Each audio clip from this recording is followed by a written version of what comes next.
হরিরামপুরে আক্রান্ত সিপিএম এর প্রাক্তন মন্ত্রী নারায়ণ বিশ্বাস। নিগৃহীত সিপিএম এর জেলা সম্পাদক মানবেশ চৌধুরী এবং গণতান্ত্রিক মহিলা সমিতির রাজ্য সম্পাদিকা মিনতি ঘোষ। তাদের দাবি, মঙ্গলবার হরিরামপুরে সিপিএম এর একাধিক পার্টি অফিসে ভাঙচুর চালায় দুষ্কৃতীরা। বুধবার হরিরামপুরে আরএসপি অফিসের সামনে পৌঁছতেই তৃণমূলের একদল কর্মী সমর্থক মমতা বন্দ্যোপাধ্যায়ের স্লোগান দিতে দিতে তাদের ওপর চড়াও হয় বলে অভিযোগ। মারধরের পর রাস্তা দিয়ে টানতে টানতে কিছুটা দূরে সিটু অফিস পর্যন্ত নিয়ে যাওয়া হয় তাদের। কেন এখানে এসছিস, কি জন্য এসছিস, হ্যাঁ এখানে কেন এসছিস, মার বলে মারতে শুরু করে।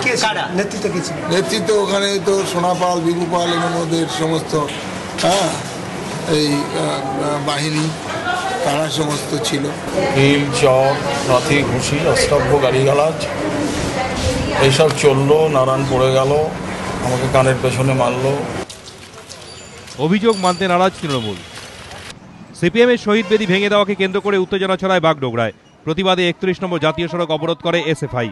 ব্যস্ত জাতীয় সড়কে ব্যাপক যানজটের সৃষ্টি হয়। এরপর বাগডোগরা থানা ঘেরাও করে বিক্ষোভ দেখায় তারা। শহীদ বেদিটাকে গতকাল রাত্রে তৃণমূল কংগ্রেসীরা ভেঙে গুড়িয়ে চুরমার করে দেয়। তারই প্রতিবাদে আমরা পথ অবরোধ করলাম, থানায় ডেপুটেশন দিচ্ছি। আমরা লাগাতার এই দুষ্কৃতীদের গ্রেপ্তার না করা পর্যন্ত আমাদের লাগাতার আন্দোলন কর্মসূচি চলবে।